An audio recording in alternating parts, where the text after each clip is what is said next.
je dépose ma vie à tes pieds. C'est l'écrit de ma liberté. Rayonner comme le soleil, c'est mon éternel. Les aveugles voyaient les jours, les rois découraient en chantant. Il parlait comme un donneur du pardon de nos péchés. En lui Jésus donna sa vie, les pluies de sang d'amour. Il parle aujourd'hui de toi, des écrits d'autrefois, qui résonnent encore dans mon cœur et me fait du bon. Qui parle aujourd'hui de toi, Jésus, des écrits d'autrefois, qui résonnent encore dans mon cœur. Au Seigneur ressuscité, je dépose ma vie à tes pieds.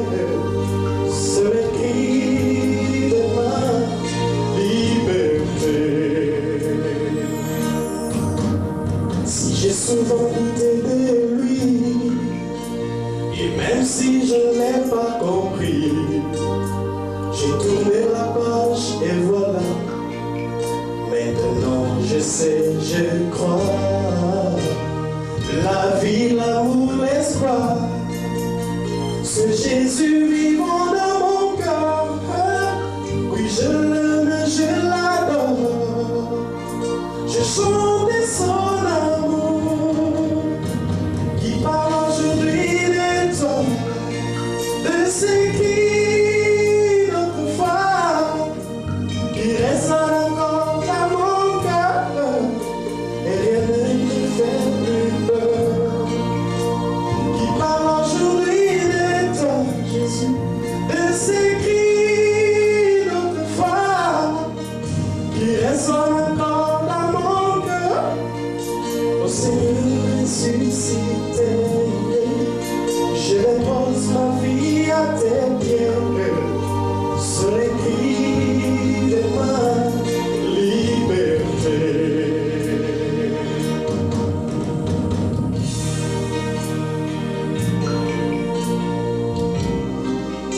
Rayonner comme le soleil dans ce monde éternel. Les aveugles voyaient les jours. Les bois découvrir en chantant.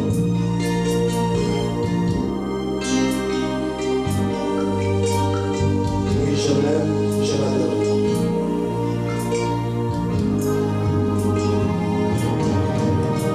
Qui parle aujourd'hui de toi, de ce qui d'autrefois, qui résonne encore dans mon cœur, et rien ne me fait plus peur.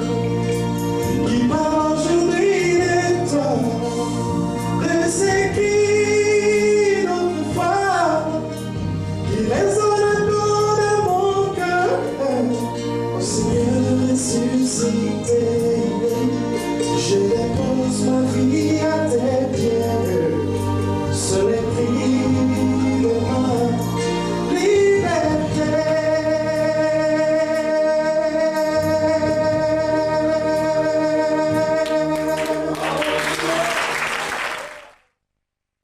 Je vous salue mes frères et sœurs dans le nom de notre Seigneur Jésus-Christ. Pour ceux qui ne me connaissent pas, je suis Samuel Obaker. Je viens du Cameroun. Je suis né dans ce pays-là.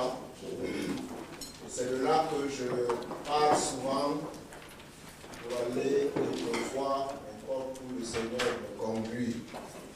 Pour cette fois-ci, j'ai assisté par la grâce de Dieu à une conférence qui a eu lieu à Grenoble, puis une autre aux États-Unis, à Shaolé et à Tulsa.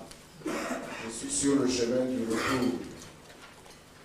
Souvent, quand il m'arrive d'être assez loin de chez moi comme ça, je profite de connaître aussi d'autres frères, de pouvoir surtout voir ce que Dieu est en train de faire ailleurs.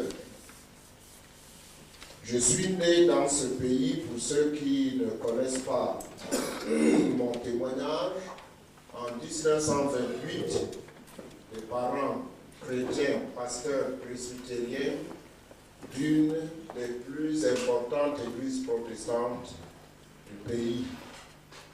Par la grâce de Dieu, parce que le nom de fils de pasteur ou la qualité de fils de pasteur, vous le savez vous-même peut-être déjà, que cela n'a aucune influence dans l'esprit ni dans l'âme, peut-être sur le corps. Avant que mon père meure en 1944, je ne connaissais vraiment pas le Seigneur Jésus. J'avais tout le catéchisme en tête. Je connaissais par mémoire les 350 cantiques du livre de cantiques. Je pouvais répondre à toutes les questions du catéchisme. Mais je crois que sans simplement utiliser les mots, si l'apôtre Paul dit qu'il était le premier des pécheurs, je crois que j'étais son adjoint. Mais par la grâce de notre Seigneur, en 1954, pendant que, après mes études, je travaillais comme instituteur, professeur dans un lycée, dans un collège chez nous, le Seigneur a eu la grâce vraiment de nous sauver, mon épouse et moi, sans avoir entendu une prédication du réveil qui nous appelait à la repentance, simplement par la lecture de la parole de Dieu. Et ce qui nous a poussé à prendre le temps de lire la parole de Dieu, c'est parce que nous passions un temps de beaucoup de difficultés dans notre vie. Je n'ai pas le temps pour aller en détail. Ceci nous a poussé à nous remettre à lire la parole de Dieu. Et c'est ainsi que, par ce moyen de souffrance, de la lecture de la parole de Dieu, le Seigneur a eu la possibilité de mettre la main sur moi. Dieu a un moyen pour saisir qui que ce soit, parce que sa pensée c'est de sauver tous les hommes du monde. Et si on se met à sa disposition, à sa portée, il peut utiliser n'importe quel moyen. Ma femme et moi, c'était le moyen d'une très grande souffrance qui nous a conduit à la lecture de la Bible. Et c'est ainsi que, malgré qu'en ce moment-là, il n'y avait aucune église de réveil dans notre pays, surtout dans le côté du Cameroun français.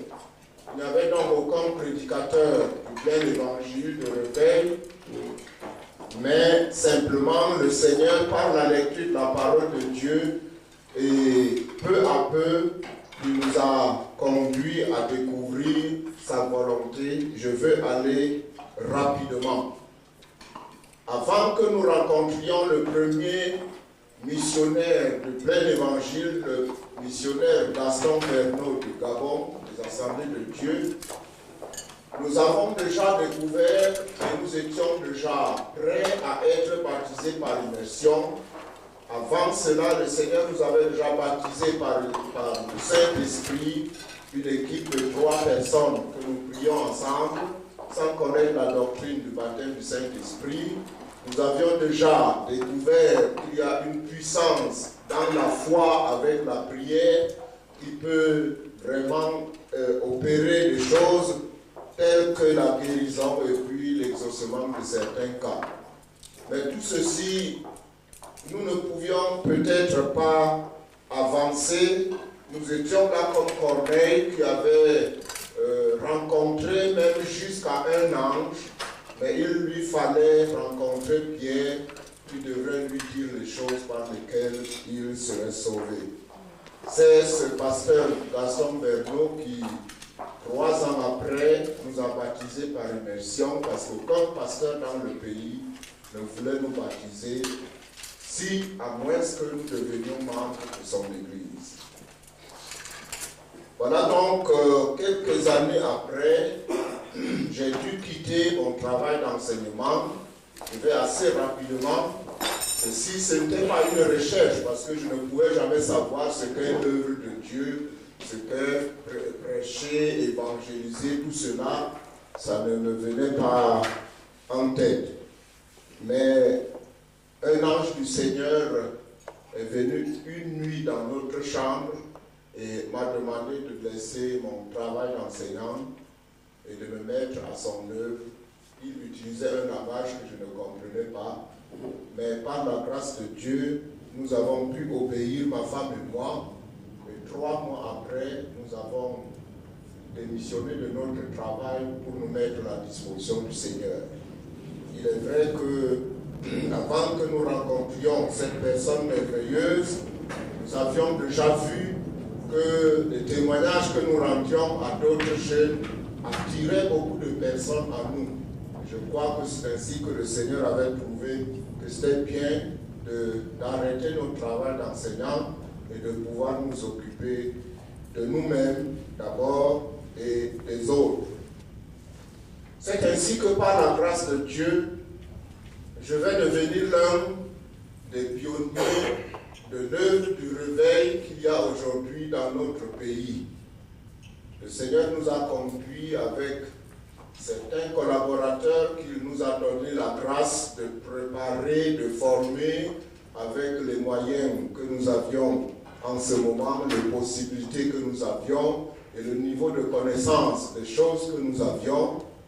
Le Seigneur nous a permis d'organiser une dénomination qui est l'une des dénominations importantes de réveil au Cameroun et nous travaillons avec maintenant au moins 50 pasteurs ensemble dans cette dénomination avec plus de 120 églises à travers le pays.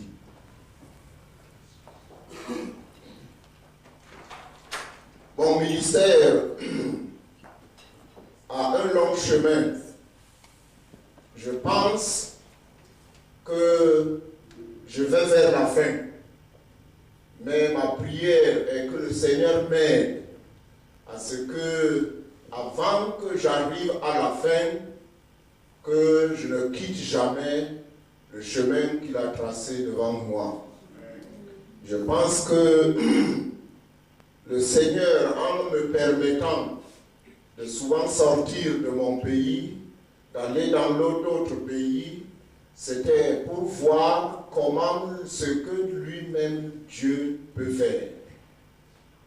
Ça, je veux le dire, et c'est une certitude en moi. Je n'ai jamais aimé les voyages. Mon premier voyage hors de mon pays en 1966, je suis allé en France, en Belgique, en Italie, par une série de conférences où j'ai été invité. Mais je dois vous dire que depuis ce moment-là, j'ai eu le dégoût de vivre dans un pays trop développé. Je ne sais pas pourquoi, mais c'est ce qui m'est arrivé. Le Seigneur a voulu que je reste dans mon pays, que je puisse le servir et que lui-même ait la possibilité souvent de me faire sortir pour exercer mon ministère partout où il le faut. Nous avons beaucoup de contacts dans beaucoup de pays d'Afrique, quelquefois dans certains pays d'Europe, des États-Unis.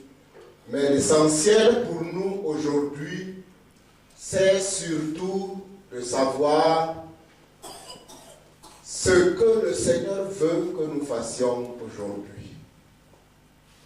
Je vous ai tracé là un petit schéma d'une histoire qui va atteindre bientôt 40 ans. Si vous calculez depuis 1954-56. Nous avons fait 2 grandes expériences à travers notre ministère. La première expérience que nous avions faite, c'est que la richesse ne dure pas toujours. C'est l'un des versets de la parole de Dieu. La richesse ne dure pas toujours. Je veux dire ceci quand nous avons commencé l'œuvre, le Seigneur nous a merveilleusement soutenus. Je dis vraiment sans connaître ce que je connais aujourd'hui, sans avoir rencontré des serviteurs de Dieu, de puissance et toutes sortes de choses, de grands évangélistes. C'est bien après qu'on a connu quelques-uns comme Pierre Osborne et d'autres. Mais avant cela, le Seigneur nous a soutenus, a mis vraiment son approbation sur le travail que nous faisions, surtout pour que dans le pays, on reconnaisse que nous sommes des hommes de Dieu. Nous avons vu des guérisons, nous avons vu des délivrances. Aujourd'hui, je suis étonné que c'est des choses qu'on utilise pour former une doctrine spéciale. Mais je suis sûr que si on marche vraiment avec le Seigneur, et si on sert vraiment le Seigneur dans sa volonté, on peut voir toutes sortes de manifestations de l'Esprit de Dieu. Je suis étonné que même le rire aujourd'hui va devenir une distinction spéciale. Nous avons vu des hommes rire en 1960, 1963. Nous avons vu des hommes rire. Nous avons vu des hommes passer le temps à terre, roulant à terre. Nous avons vu beaucoup de choses. Le Seigneur a vraiment soutenu notre travail au début, à notre grand étonnement. Nous avons vu, non pas une fois, mais à ma connaissance, 3 résurrections des personnes mortes, bien constatées par la médecine. La première personne morte pendant 3 jours, la deuxième personne morte pendant 2 jours et la troisième personne pendant 12 heures de temps. Nous avons vu le Seigneur faire toutes ces choses. Mais, vous savez, je ne sais pas ce que je peux dire. Cela nous a tellement emballés que nous avons pensé que nous étions des gens surnaturels dans le monde. Et notre approche avec Dieu, nous l'avons diminuée par cette suffisance, par l'orgueil d'avoir vu des miracles que les autres ne voient pas dans leur travail, par toutes sortes de choses. La négligence, la paresse, l'abandon de la prière, même l'abandon de la lecture et la méditation de la parole de Dieu, tout était tellement devenu superficiel que Dieu a dû se retirer. Dieu s'est vraiment retiré d'une façon qui nous a fait sérieusement mal nous-mêmes. Alors, par sa grâce encore, il nous a poussé à nous poser des questions. Pourquoi cela arrivait? Avec 2 collaborateurs, nous avons pris le temps. Je vais aller assez rapidement. Pendant 2 semaines, nous sommes restés devant le Seigneur sans rien entendre, sans rien recevoir. Même en lisant la Bible, il n'y avait aucun verset qui nous intéressait. À la 3e semaine, le Seigneur a eu grâce de nous parler comme un homme parle à un homme, de nous dire la cause de ce qui nous est arrivé, de nous donner les directives pour comment sortir de cette situation. Je vais vous dire, l'une des choses que le Seigneur nous a dites, que j'entends rarement, la toute première chose que Dieu nous a dit ce moment-là, c'est d'aller fermer toutes nos églises et de demander aux chrétiens de rentrer chez eux. Qui peut croire que ça peut venir de Dieu?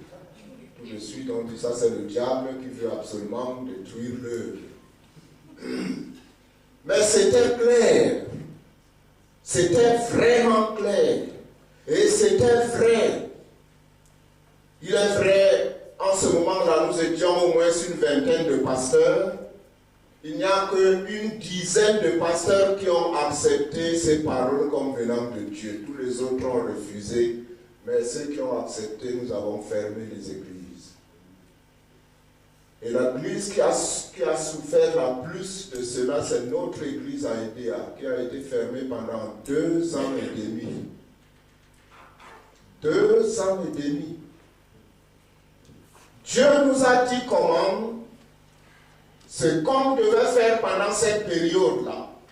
Et c'est là que nous avons commencé à être, c'est-à-dire à comprendre ce que la Bible appelle chercher la face de Dieu. Dieu nous a montré comment il fallait chercher sa face, jusqu'à ce qu'il nous dise ce qu'il faut faire, jusqu'à ce que nous avons pu comprendre la différence entre faire sa volonté et faire la volonté de Dieu. On a compris, au moins à un certain niveau, pourquoi Jésus avait l'habitude de répéter « Je ne suis pas venu faire ma volonté, mais la volonté de celui qui m'a envoyé ». Et le Seigneur nous a montré que tous ceux qui allaient le rencontrer, il nous a donné des signes individuels sur des personnes, sur nous-mêmes. Il nous a dit si ceci arrive comme ça, si ceci arrive comme ça, si ceci arrive comme ça, vous saurez que j'ai rencontré cette personne. Je vais assez rapidement. Et vous savez, mes frères et sœurs, si vraiment une personne rencontre Dieu dans le souci de son salut, il s'en sort un changement profond. Il n'y a plus une chose superficielle, mais ça va jusqu'à ce que l'homme intérieur soit touché. Ceci a été maintenu. Et c'est ainsi que, peu à peu, on recommençait telle église ou telle église. Le Seigneur ne fait exception de personne. Il a insisté que ceci devait être tant pour n'importe quel membre d'église que pour tout pasteur. Et en ce moment, j'étais un homme de pasteur.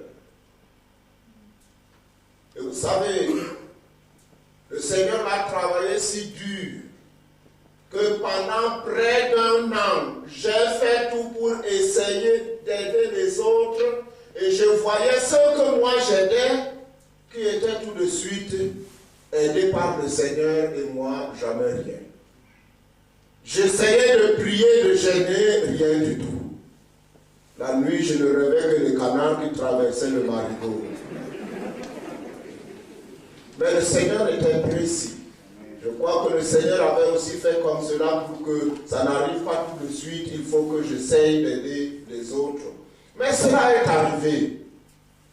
C'est ainsi que nous avons pu recommencer l'œuvre après, vraiment avec ceux qui ont passé par cette expérience, avec des dispositions importantes, des dispositions, je ne veux pas dire définitives, mais très importantes.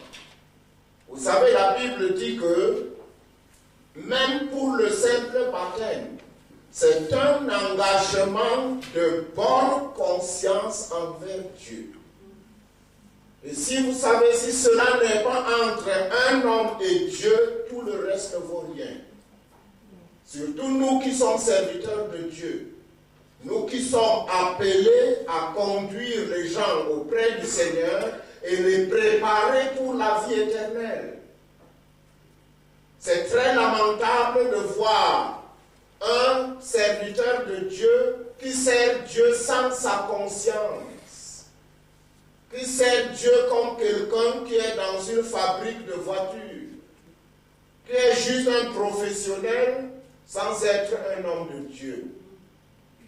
Et si pour le baptême seulement, c'est un engagement de bonne conscience, à combien plus forte raison être serviteur de Dieu.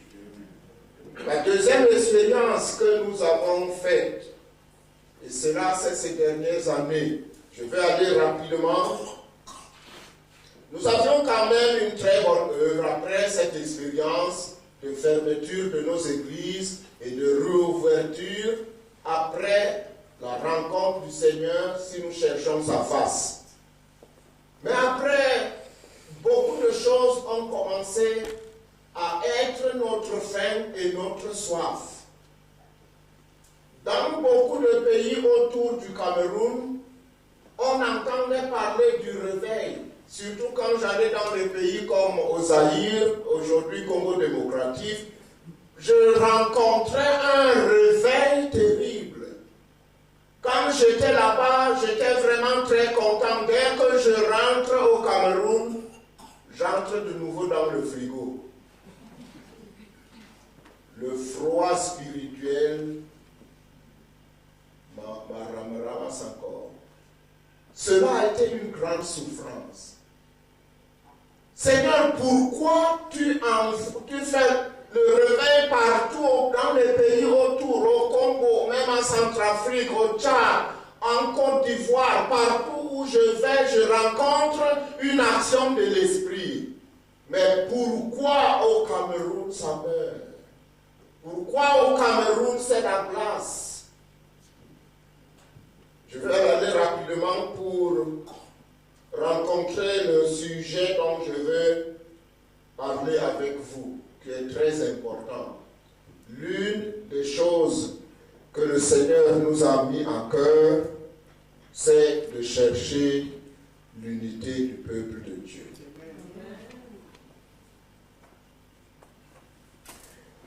J'aimerais vous dire la vérité, mes frères et sœurs. Dans Romains chapitre 13, il est dit au verset 11, cela importe d'autant plus que vous savez en quel temps nous sommes. L'œuvre de Dieu dans le monde n'est pas une entreprise humaine. Même comme il y a certaines personnes, ou bien une personne qu'on dit qu'il est le chef de l'Église dans le monde, vous savez que la Bible dit bien que c'est Jésus qui est le chef suprême de l'Église. L'œuvre de Dieu qui se fait dans le monde n'est pas une entreprise humaine. Qui que nous soyons, nous sommes simplement enrôlés dans l'œuvre de Dieu. Nous ne sommes ni patrons, ni vice-patrons, ni sous-chefs. Nous sommes ce que Jésus a appelé des serviteurs inutiles. Amen. Dans mon pays, l'une des constatations importantes, et même quand je voyage dans certains pays, je suis étonné de voir que les serviteurs de Dieu sont très actifs. Mais l'activisme n'est pas l'œuvre de Dieu. Ils font beaucoup de choses. Surtout vous qui êtes dans des pays comme ceux-ci, vous avez la possibilité de faire beaucoup de choses. Beaucoup de choses. Mais je constate qu'il y a beaucoup de serviteurs de Dieu qui font beaucoup de choses sans savoir en quel temps nous sommes. Ils font juste certaines choses comme d'habitude. Moi, mon père a été pasteur d'une grande église presbytérienne, mais ça ne vaut pas la peine de faire des choses comme lui il faisait. C'était son temps. C'était son temps. Aujourd'hui, tu ne peux plus faire chanter les gens comme on chantait dans l'église presbytérienne de mon père. Tout le monde va te dire que tu veux nous tuer ici, tu veux nous faire dormir. Maintenant, il faut faire chanter les gens, mais avec force. Il y a des serviteurs de Dieu qui ne savent en quel temps nous sommes. Alors ils font tout, et ça ne concorde pas avec le temps dans lequel nous vivons. Et je vais continuer cette lecture. Au verset 12, il est dit, la nuit est avancée, le jour approche. Je crois qu'il y a même des serviteurs de Dieu qui, même quand ils disent qu'ils prêchent à l'église que Jésus revient bientôt, eux-mêmes n'ont pas une conviction que Jésus revient. Non, vraiment pas. C'est une doctrine qu'ils prêchent comme un catéchisme, mais eux-mêmes n'ont vraiment pas Ils ne voient vraiment pas que Jésus revient. Et au verset 13, si nous savons en quel temps nous sommes, si nous savons que la nuit est avancée, qu'est-ce que nous devons être et faire? Verset 13 lui dit, marchons honnêtement. Quand on connaît vraiment en quel temps on vit, quand on connaît, on comprend par l'esprit le calendrier et la montre de Dieu, on doit mettre en question, un, sa propre vie. Deuxièmement, le ministère qu'on exerce. Parce que Dieu ne fait pas aujourd'hui ce qu'il faisait au temps d'Abraham. Il y a des théologiens ici. Moi, je n'ai pas fait la théologie, mais j'ai appris que on enseigne que dans la Bible, il y a des dispensations. C'est-à-dire, dans chaque dispensation, Dieu faisait quelque chose. Dieu faisait de cette façon. Il y a des serviteurs de Dieu qui ne savent pas dans quelle dispensation nous sommes. Et surtout, dans quelle portion de cette dispensation nous sommes. Si nous sommes au début de la dispensation ou au milieu ou vers la fin.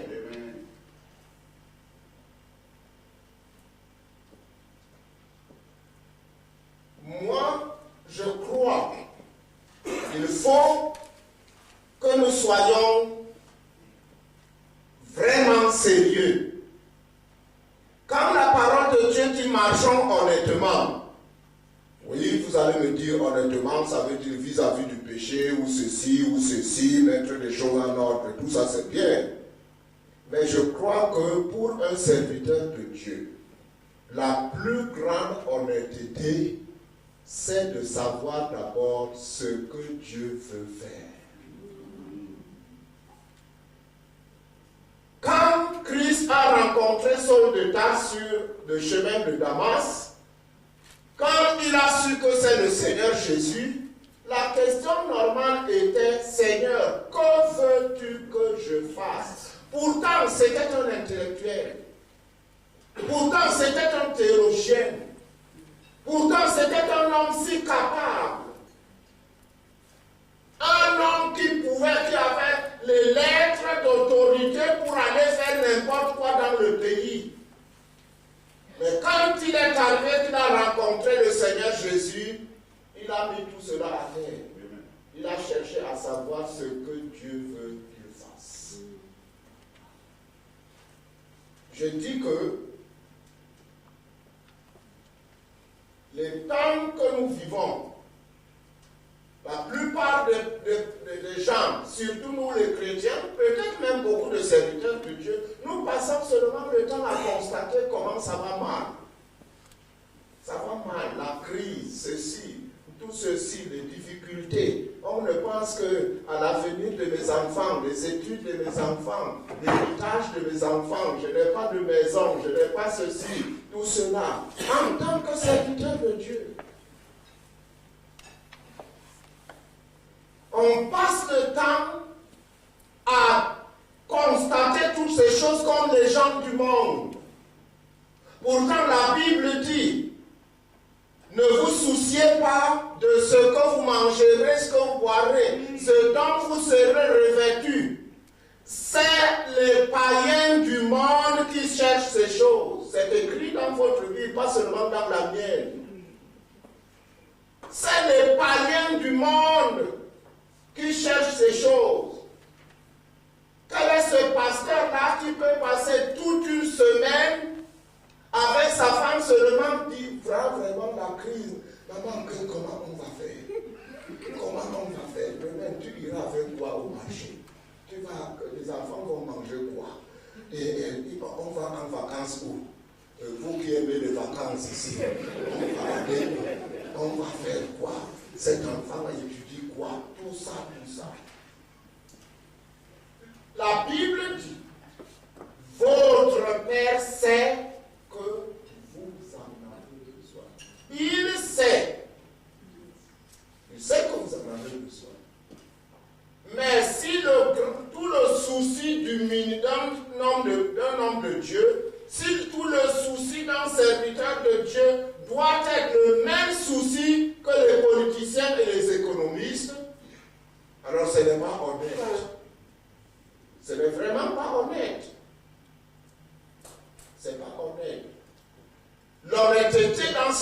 c'est de savoir ce que mon patron veut. Et notre patron, c'est le Seigneur. Nous devons savoir ce qu'il est en train de faire maintenant. Ce qu'il veut faire maintenant. L'exhortation que je veux vous apporter est surtout centrée dans ce point-là. Qu'est-ce que le Seigneur fait maintenant? Maintenant, le temps que nous vivons, laissez comme on en parlait à la télévision, à la radio, mettez les journaux de côté. Comment la Bible appelle le temps que nous vivons maintenant?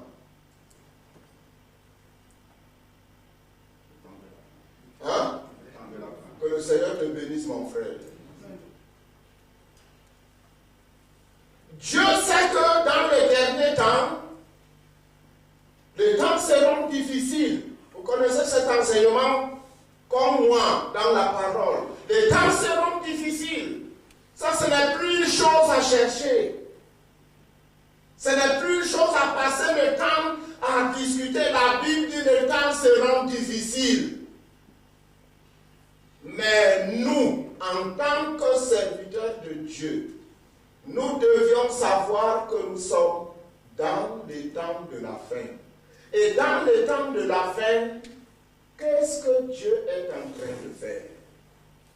L'honnêteté, c'est que ce que je fais en tant que serviteur de Dieu concorde avec ce que mon Dieu fait dans ce temps de la fin.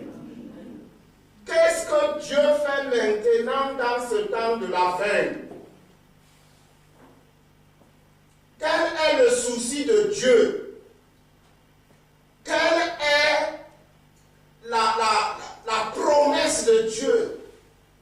Nous ne pensons qu'aux promesses de guérison, promesses de richesse, promesses d'argent, promesses d'avoir des enfants. Mais quelle est la promesse de Dieu pour les temps que nous vivons? Et c'est pourquoi c'est tellement malheureux, mes frères et sœurs.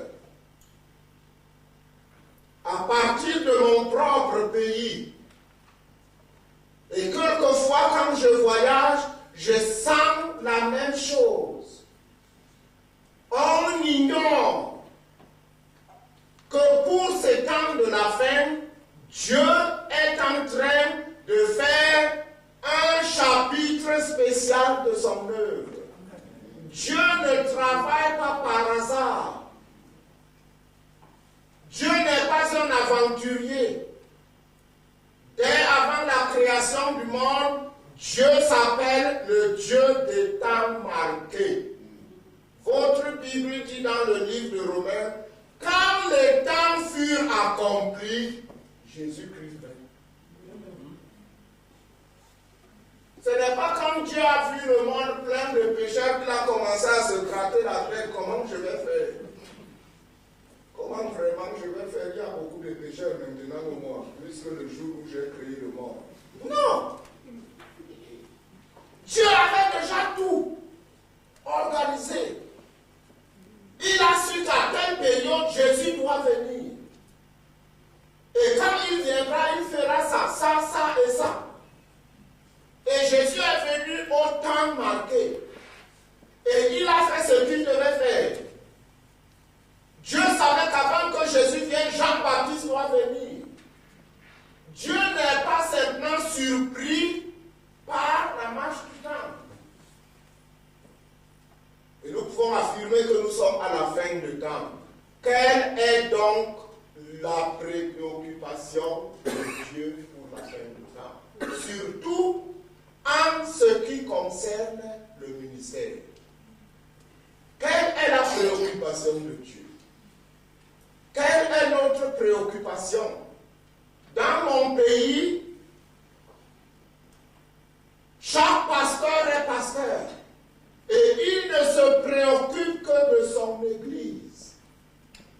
Ceux qui ont une dénomination ne se préoccupent que de leur dénomination. Et ils veulent que tout le monde entier vienne dans leur dénomination.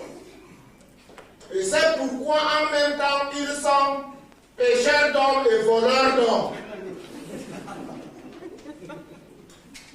Ils font l'évangélisation pour gagner les pécheurs et ils vont comme dans d'autres églises pour voler les autres. Parce qu'ils ne considèrent pas une autre dénomination, pour eux tout est là. L'un des grands malheurs de l'œuvre de Dieu actuelle dans le monde, je suis sûr pas seulement au Cameroun, c'est cela.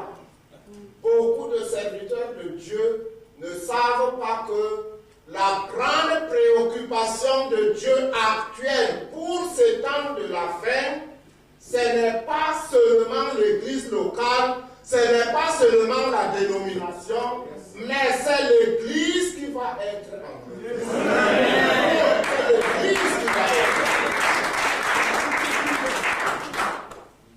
Si Jésus doit venir enlever l'église, bien qu'il ne connaisse pas la date, parce qu'il a dit que le Père lui a caché la date, c'est sûr.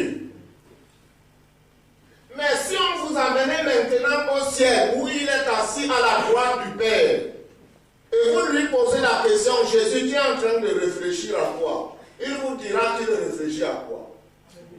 Il pense à ce qu'il va faire bientôt. Jésus est en train de penser à ce qu'il va faire, comment il va revenir et comment il va enlever l'église.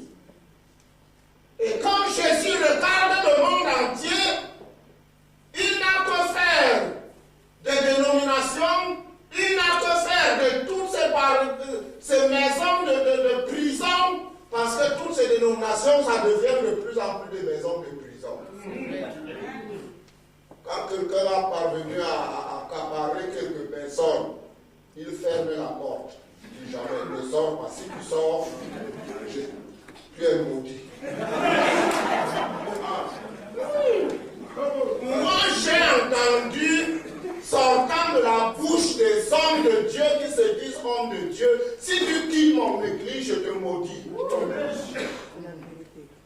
Alors, quelle Bible ils disent? Jésus, actuellement, mes frères, ne se préoccupe pas. Ça ne veut pas dire que l'église locale, la dénomination, ne doit pas exister. Non. Mais notre objectif doit être le même objectif que le Seigneur. Nous devons avoir la même aspiration, la même vision que le Seigneur. L'église qui va être enlevée. Dans la Bible, cette église s'appelle le corps de Christ. Amen. Ça n'a aucune autre dénomination, c'est le corps de Christ. Quelquefois, j'ai entendu un serviteur de Dieu, vraiment, Dieu nous a donné le nom de notre église. C'est ton affaire. Pour moi, c'est ton affaire. Alors Dieu doit avoir un catalogue de noms pour l'autre, dans la vie nouvelle, le plein d'évangile, la révélation, l'autre. Et puis, comme c'est lui qui a donné ça, et c'est lui qui a dit encore que ces dénominations se bagarrent entre elles. Que les pasteurs se haïssent, se méconnaissent. La plupart de ces serviteurs de Dieu ne considèrent le ministère que ce qu'eux, ils exercent. S'ils voient un autre, non, c'est le diable. C'est le diable, n'allez pas. Ne va pas dans son église. Il y a le diable là-bas. C'est ici qu'il y a Dieu. Non, mes frères, je crois que si vous mettez à réfléchir ou comme vous réfléchissez sur le sujet, c'est comme cela qu'il faut le comprendre. Jésus, actuellement, dans les temps de la fin, même comme il n'annule pas l'église locale, la dénomination ou quoi, mais la principale préoccupation de Jésus, c'est l'église qu'il va enlever. C'est pourquoi il a prié que cette église-là ne soit pas fragmentée, divisée. Jean chapitre 17, que cette église soit unie. Jésus ne viendra pas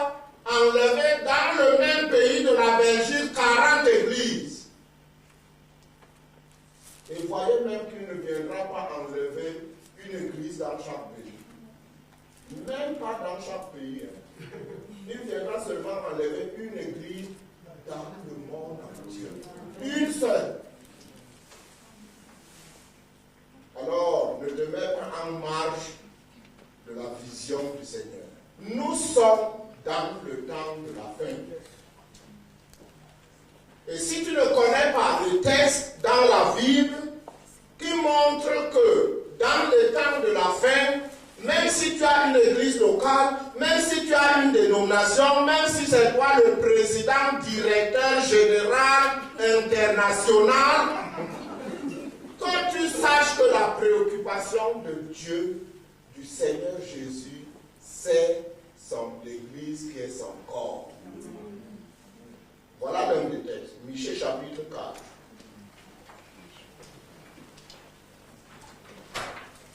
Et ce texte de Michée, vous le trouverez aussi dans Ésaïe chapitre 2. Mais lisons rapidement ce qui est dans Michée chapitre 4. Michée chapitre 4, verset 1.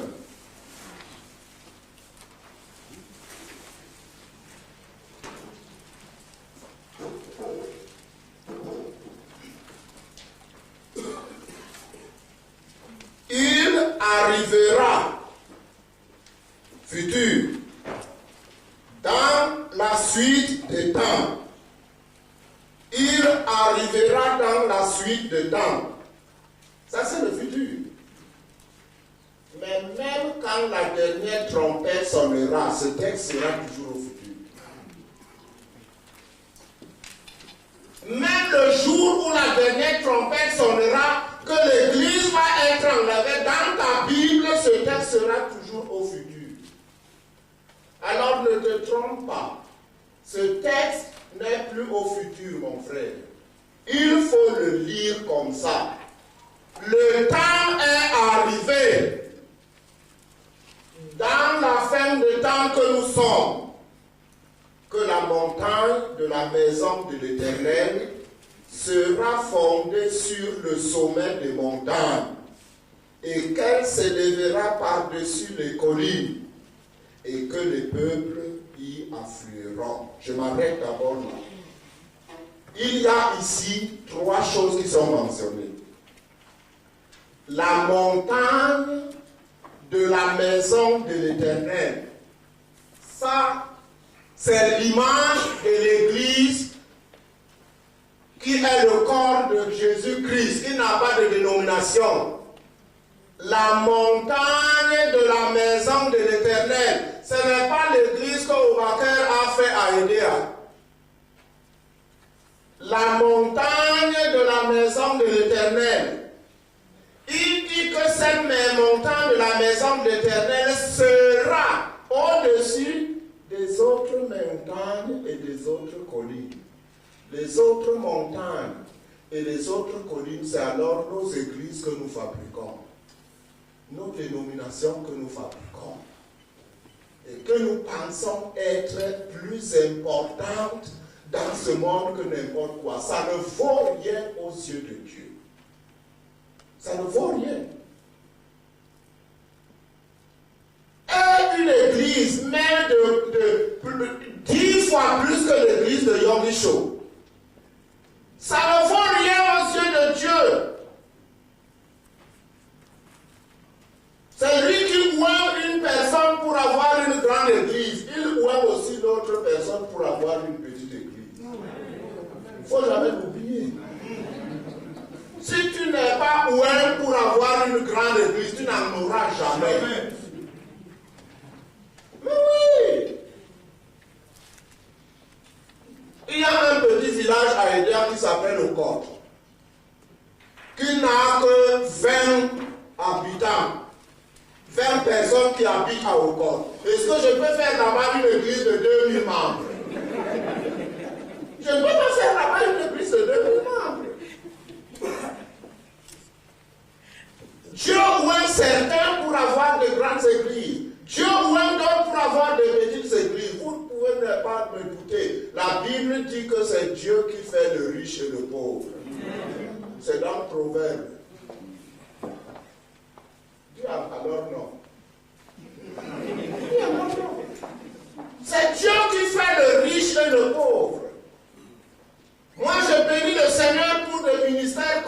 Yonguichon et les autres. Mais je ne les adore pas. Je ne prie même pas Dieu. Seigneur, fais que je sois comme Yonguichon. Jamais. Je le supplie seulement, Seigneur, fais que moi, au Bakel, je fasse ce que tu veux que je fasse. Amen.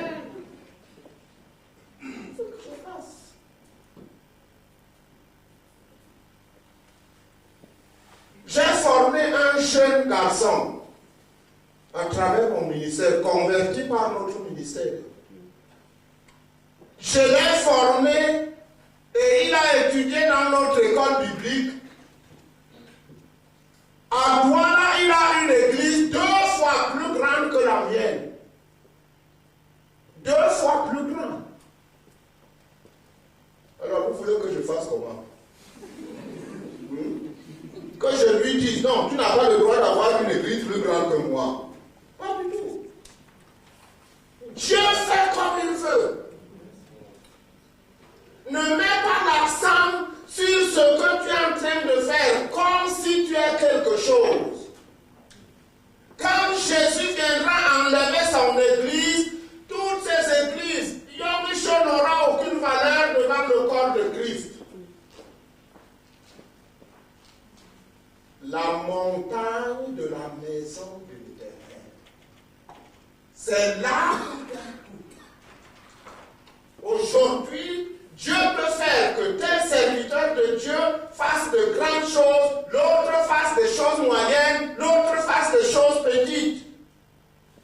Quand le temps arrivera, Jésus va rassembler tout cela. Et nous serons tous des serviteurs inutiles. Nous serons tous des serviteurs inutiles. C'est à cause de manque de ces observations que les gens fabriquent de grandes églises en y mettant tout, même le bois, même les pailles, même quoi que ce soit. Il a des milliers de personnes à l'église, mais il n'a pas un seul qui est prêt pour l'enlèvement. Amen. Vous dites Amen, c'est seulement ce qu'il y a. C'est ce qu'il y a. Si Dieu ne te donne pas, tu n'auras pas. C'est pourquoi il est dit ici dans Michée que la montagne de la maison de l'Éternel, dans les temps de la fin. Frères et sœurs, notre ministère devait soutenir aujourd'hui ce que le Seigneur Jésus est en train de faire. Il a prié dans Jean chapitre 17 qu'il soit un. Il n'a pas dit, je vais les forcer à être un, mais qu'il soit un. C'est-à-dire volontairement, je dois m'approcher du frère, je dois m'approcher de Dieu. C'est notre responsabilité. Qu'il soit un.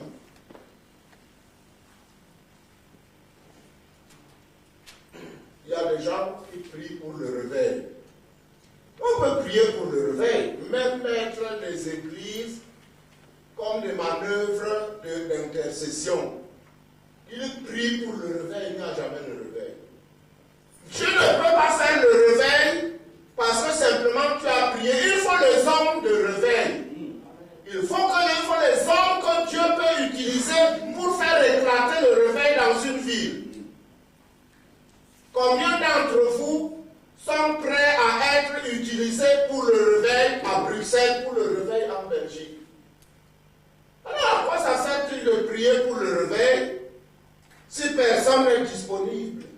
Mais sache que si tu veux être disponible pour le réveil, tu devrais t'arracher à des choses pour lesquelles tu comptes et que le Seigneur ne compte pas.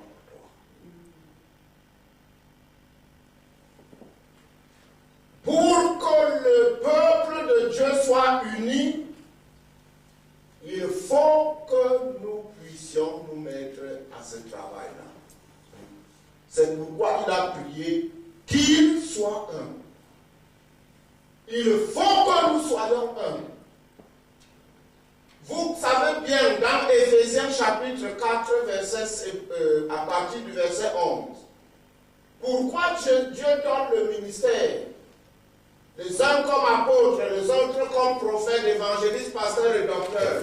Pour deux choses, le perfectionnement des saints en vue de leur ministère et quoi?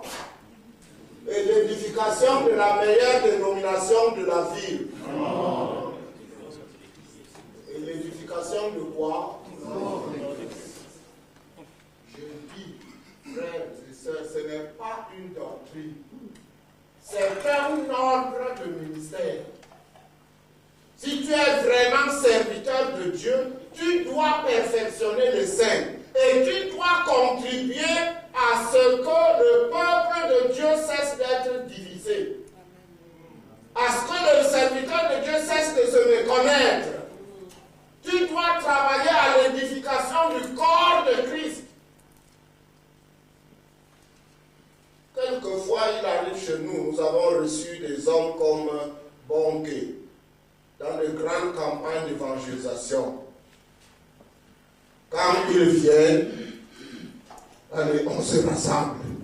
On se rassemble. On fait les conseillers, on fait la prière, on fait ceci. Et on est sur l'estrade. On a des pasteurs avec des cravates qui flottent partout. Des vestes, même comme il fait chez nous, chaud chez nous, on porte les vestes, la sueur coule, mais quand même, on est en veste. On est là sur l'estrade. Donc, vient faire son travail. Dès qu'il s'en va, chacun rentre dans sa dénomination. On ne se salue plus, on ne se connaît. À quoi cela sert-il? Mes frères, à quoi cela sert-il? Nous devons collaborer, contribuer à l'édification du corps de Christ.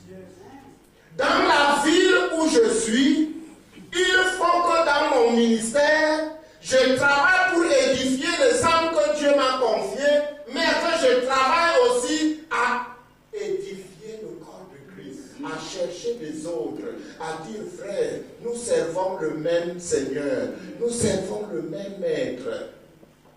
Rassemblons-nous, prions, disons la parole, et puis collaborons, entraînons-nous dans le peu de choses que nous faisons.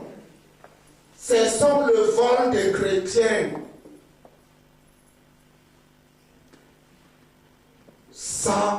Ça devait être l'une des activités régulières d'un serviteur de Dieu, tout comme le service de baptême, le service de Sainte-Seine ou quoi que ce soit. Pourquoi ne pas inclure ça dans ton ministère?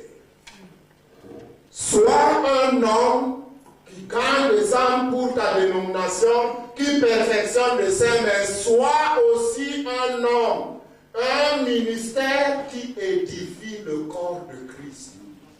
Sans quoi, tu ne peux pas écouter ce que moi j'ai dit aujourd'hui. Tu dis c'est un orateur, il est de passage, est-ce qu'il me commande? Je ne te commande pas.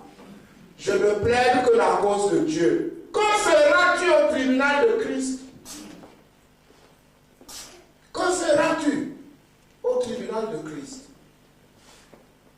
À part seulement ce texte, sais-tu qu'il y a des centaines de textes dans la Bible où Dieu a promis que dans la fin du temps, il rassemblera son peuple. Il rassemblera son peuple. Il ne s'agit pas seulement du peuple d'Israël qui avait été dispersé dans toutes les nations du monde.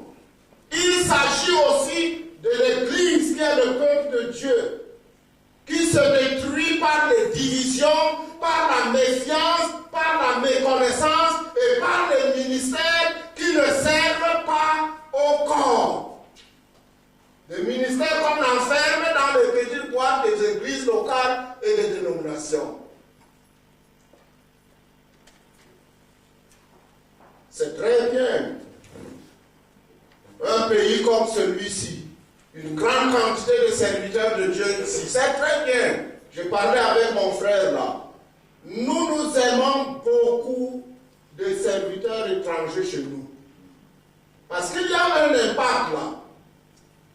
Quand c'est un étranger qui viens parler les mêmes choses que tu parles, ça fait un impact spécial. Non.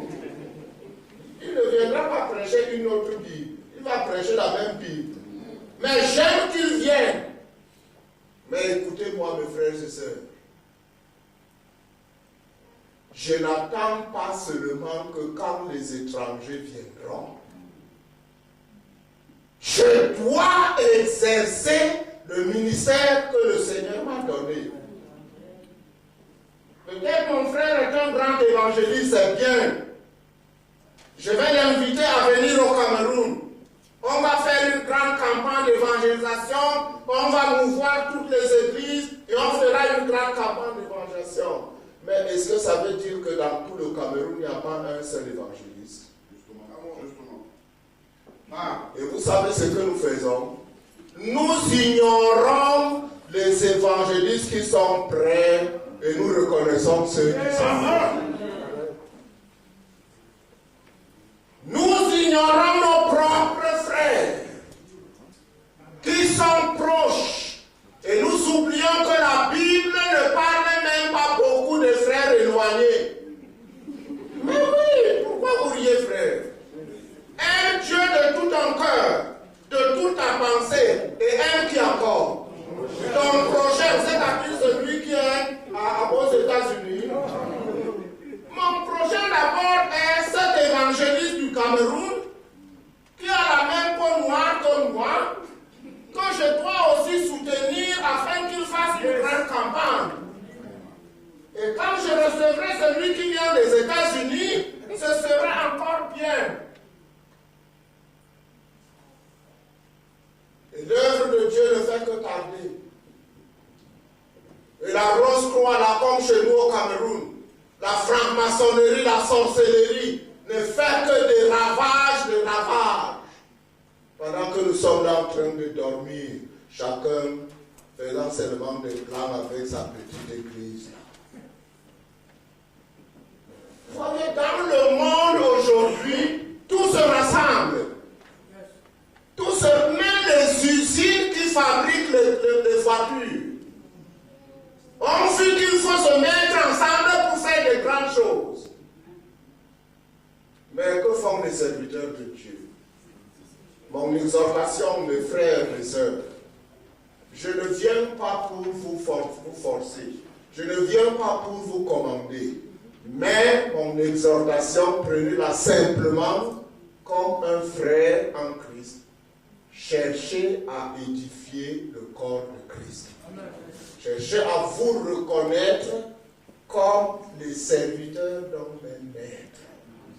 Cherchez à vous rassembler, à faire un front commun pour enrayer, pour affronter l'avance de l'ennemi, au moins dans la ville où vous êtes, dans le pays où vous êtes.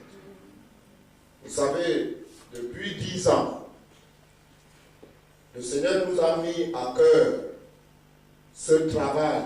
Ce n'est pas facile. Ce n'est pas facile. C'est facile de baptiser les païens. C'est très difficile de rassembler 2 pasteurs.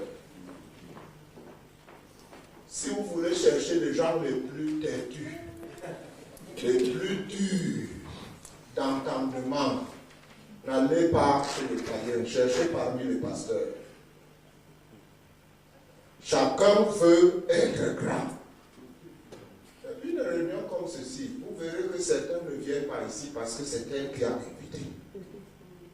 Comme tel, c'est elle qui a invité, non. Moi-même, je vais inviter la frère réunion. Comme ça.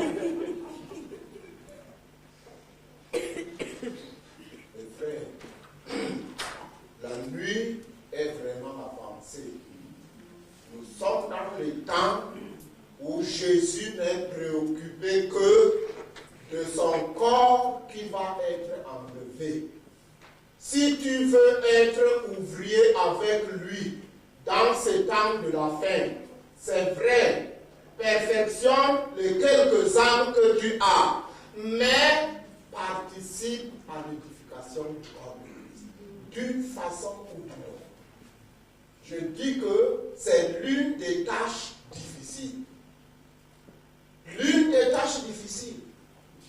Parce qu'à moins que la grâce de Dieu vienne pour que les pasteurs acceptent de se réunir, de prier ensemble,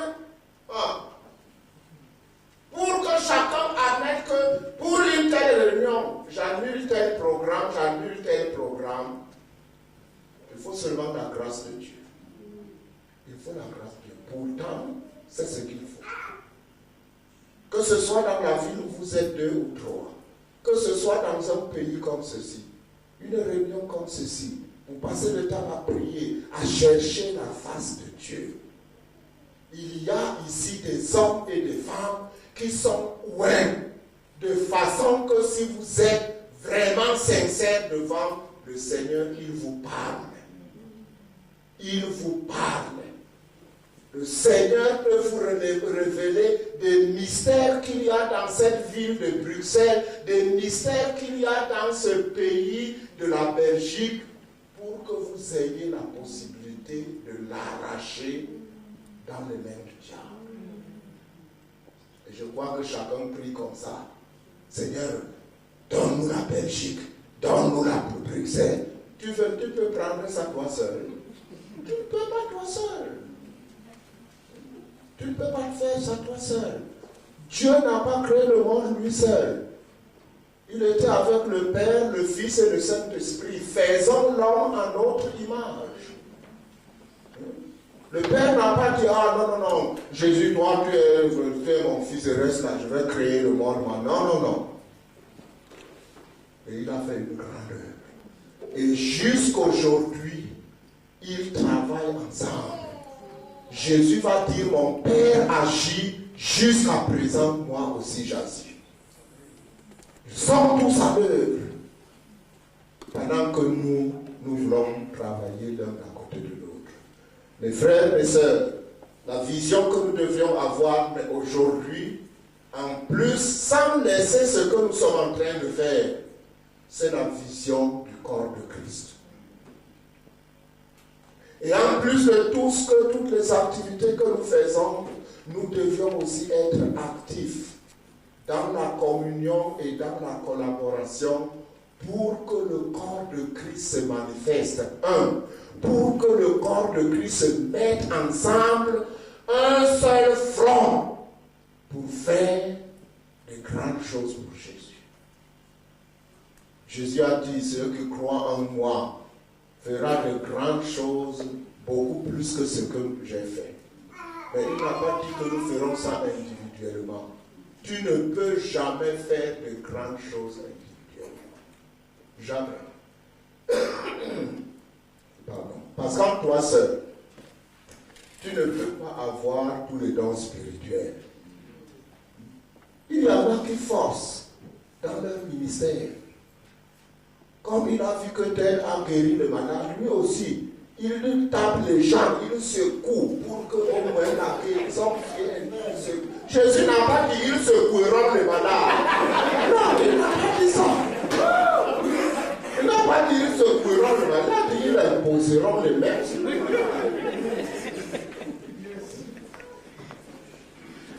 Moi, j'ai demandé à mon église, un jeune qui n'est même pas ancien. Il impose seulement les mains et puis il prie. Et quand un cas me dépasse, je dis Théophile, viens, cet homme l'a fait. Tu ne peux pas avoir tous les dons spirituels. Et il y a des pasteurs qui pensent qu'ils peuvent avoir tout. Il fait la prophétie, il fait les guérisons, il parle en langue, il traduit, il prêche, il fait tout. Il est même diacre, il est même à la musique, il fait tout. Il est planton partout. Tu ne peux pas savoir pourquoi ton église, ça ne marche pas. Ça ne marche pas. Même dans l'église locale, il y en a qui ne savent pas distribuer les responsabilités. Et lui-même se plaint que ça ne va pas. Tu ne peux pas avoir tous les ministères. Même si tu es apôtre, tu ne peux pas être un apôtre, un prophète, un docteur, un évangéliste. Tu ne peux pas avoir tout. Nous avons toujours besoin des autres. Et si nous travaillons dans l'esprit du corps, je serai dans mon église, mais je permettrai que d'autres ministères passent dans mon église. Et si je permets d'autres ministères qui passent dans mon église, ces églises vont aussi m'inviter pour que mon ministère soit utile. Et c'est ainsi que Dieu va même faire émerger les vrais ministères. Parce qu'il y a tellement d'aventuriers aujourd'hui dans le ministère. C'est là où Dieu va faire émerger les vrais apôtres, les vrais prophètes. Ce n'est pas quelqu'un qui a vu quelqu'un qui a l'argent qui dit Dieu m'a dit que je dois venir chez toi. Non. Les vrais prophètes qui disent à l'église attention, ceci va arriver et la chose arrive. Amen. Des vrais évangélistes que si on l'encourage, on se rassemble, on le met dehors là. En un soir, tu vois 50 personnes au Seigneur. Des vrais docteurs que quand ils nous enseignent la parole, toi-même tu dis c'est vrai. Ça, c'est la parole. Et des vrais pasteurs, ça ne peut pas se manifester autrement. Vous connaissez ce verset dans Éphésiens chapitre 1, verset 23. Et Dieu a fait de Jésus le chef suprême de l'Église, qui est son corps, la plénitude de celui qui remplit tout en tous. Aucune dénomination n'est la plénitude. Aucune église locale, aucune institution n'est la plénitude. C'est le corps de Christ qui est la plénitude de celui qui remplit tout en tous. Les frères, les sœurs, ça, c'est ce que Dieu cherche maintenant. Le temps est venu. Nous sommes dans ces temps. Essayez de poser la question de par le monde. Quand nous avons commencé à recevoir la parole de l'Esprit dans ce sens, avec mes voyages rassemblés dans mon bureau, j'ai au moins 70 messages prophétiques du Cameroun, même de la Belgique ici, de France, de partout. Au moins 70. Si l'Esprit de Dieu parle dans vos églises, il dit quoi? Il dit quoi? Même si l'Esprit de Dieu dit n'importe quoi, n'a-t-il pas conclu en disant je viens bientôt? Amen. Et quand le Seigneur dit que je viens bientôt, c'est que tu continues dans tes bêtises, c'est que tu réfléchisses. Mon maître revient bientôt. Mon chef revient bientôt. Quand dans une succursale, on doit recevoir le PDG, mais chacun met les choses en ordre. Notre Seigneur revient bientôt. Et sa vision du temps de la fin, c'est le corps de Christ. C'est pourquoi il veut nous joindre des ministères importants. Mettons-nous à sa disposition. Ayons aussi la vision du corps de Christ. Mettons-nous ensemble. Apprenons à pardonner. S'il y a des gens qui ont eu des choses qui les ont divisées, laissez ça. L'apôtre Paul dit, pardonnez-vous comme Christ vous a pardonné. Sans tribunal. Parce que nous voulons viser de grandes choses.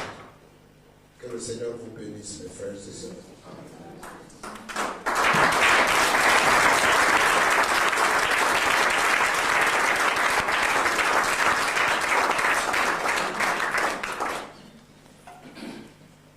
Est-ce que nous pouvons prier un moment?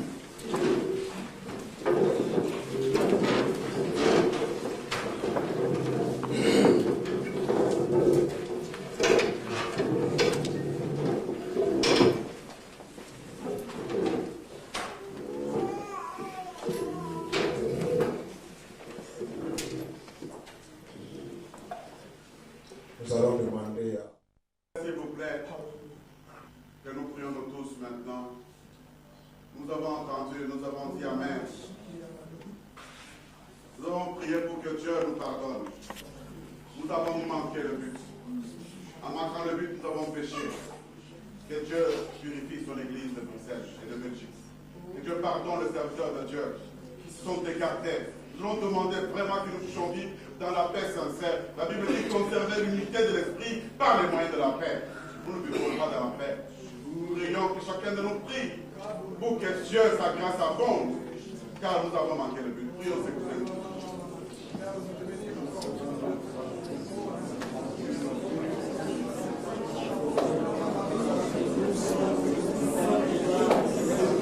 Alléluia.